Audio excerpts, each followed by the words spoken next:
In diesem Video möchte ich mit dir über das ABC des Grafikdesigns sprechen.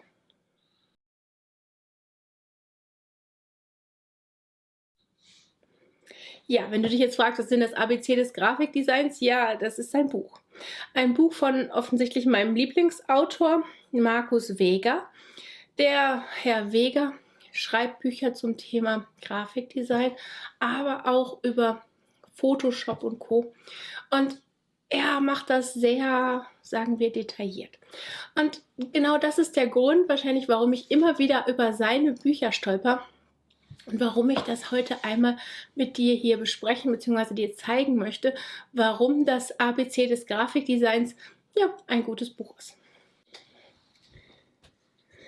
Ich habe das Buch hier einmal mitgebracht. Du siehst schon ABC des Grafikdesigns, Gestaltungsprinzipien anschaulich auf den Punkt gebracht. Und ja, erstmal sollte man denken, ja, worum geht es denn hier eigentlich in diesem Buch? Und ich dachte jetzt erst, es müsste ja hier alles ja über das ABC gehen. Ne? Und deswegen war ich erst einmal überrascht, als ich hier das Inhaltsverzeichnis gesehen habe, weil das hier ganz normal in Kapitel unterteilt ist, nämlich in Grundlagen, Form, Schrift und dann eben auch noch visuelle Kommunikation, Farben und Typografie. Das ist so ein Grundlagenwerk, sage ich jetzt mal. Und genau das habe ich hier schon mal rezensiert von dem Herrn Weger. Ich verlinke das Video hier einmal über mir. Und zwar, da ging es um das Kompendium des Grafikdesigns. Und ist das jetzt so viel anders? Nein, eigentlich nicht. Das andere, würde ich sagen, ist noch etwas ausführlicher. Aber dieses Buch hier ist im Prinzip genau das, was du in einem Grafikdesign-Studium oder in einer Weiterbildung lernen würdest.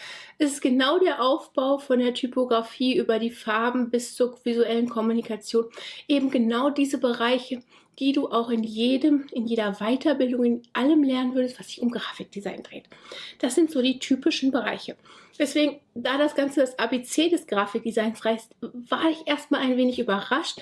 Aber gut, man kann sich eines Besseren belehren lassen und das hat er auch schnell gemacht.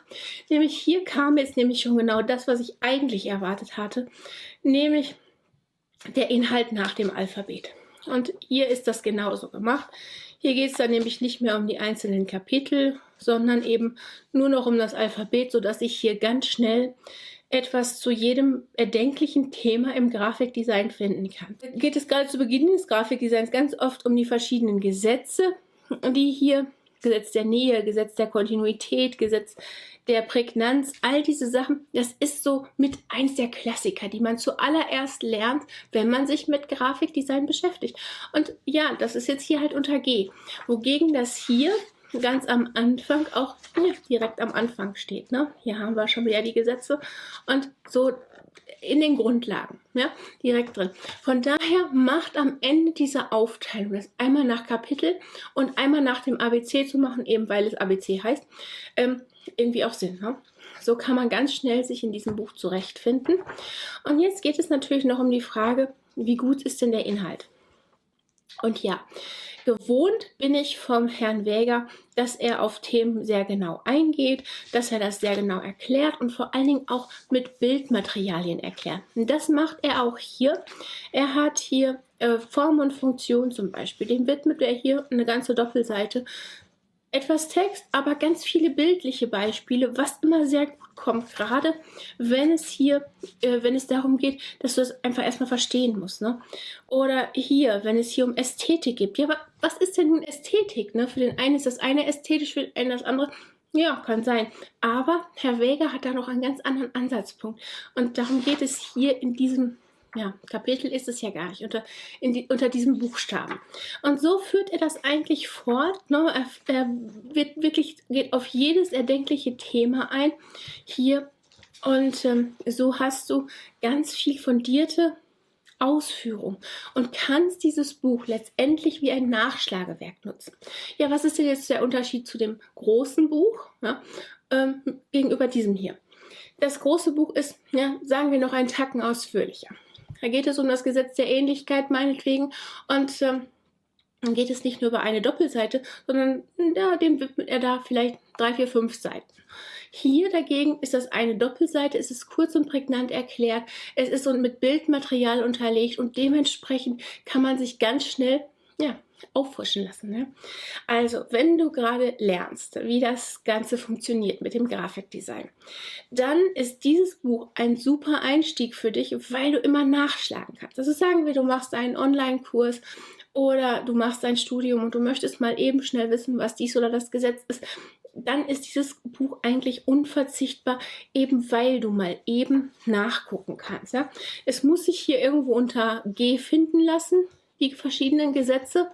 Und dann brauchst du einfach nur mal eben hier reingucken und kannst das Ganze schon wieder auffrischen. Ne?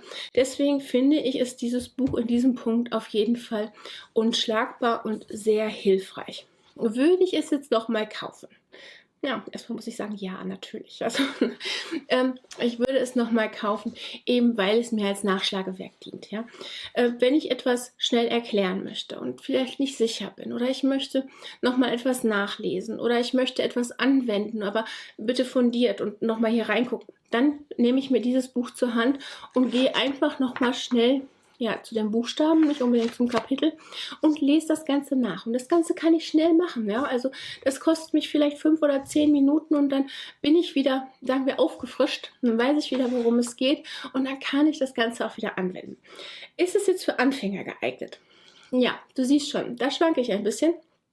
Nämlich natürlich ist es für Anfänger besser, erstmal ganz fundiert über etwas Bescheid zu wissen. Und wenn du das dann weißt, dann macht es auf der anderen Seite Sinn, so ein Nachschlagewerk zu haben, um eben dich nochmal eben schnell an was erinnern zu lassen. Das ist dann ein wirklich gutes Lernen, würde ich sagen, ja, dass du einmal tief in die Materie einsteigen kannst, dich wirklich gut über eine Sache informierst. Hier sind auch Beispiele drin, aber in dem großen Buch ist das natürlich noch sehr viel ausführlicher. Ja. Deswegen würde ich sagen, ja, gut gemacht, gutes Buch, aber für Anfänger erst in einem zweiten Schritt geeignet. Also nimm dir erst das Buch, dieses Kompendium des Grafikdesigns zur Hand, lern daraus und dann nutze das ABC des Grafikdesigns, um dein Wissen aufzufrischen und zu fundieren, sage ich jetzt mal. Daher auf jeden Fall eine Kaufempfehlung, wenn du weiter in die Materie des Grafikdesigns einsteigen willst und wenn du vor allen Dingen auch immer mal wieder wissen musst, was das ein oder andere genau ist. Auch wenn du dich auf eine Prüfung vorbereiten musst, ist so ein Buch unschlagbar. Nämlich, wenn dann abgefragt wird, was ist denn jetzt nun? Ist das das Gesetz der Ähnlichkeit oder das? Wenn du dann eine Definition parat hast, dann ist das natürlich ebenfalls unschlagbar.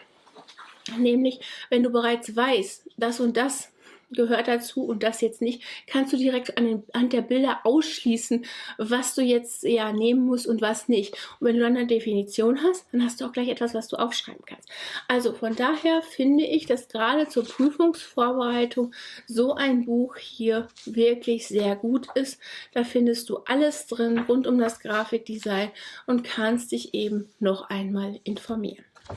Ich hoffe, das Video hat dir geholfen und du möchtest jetzt weiter in die Materie des Grafikdesigns einsteigen.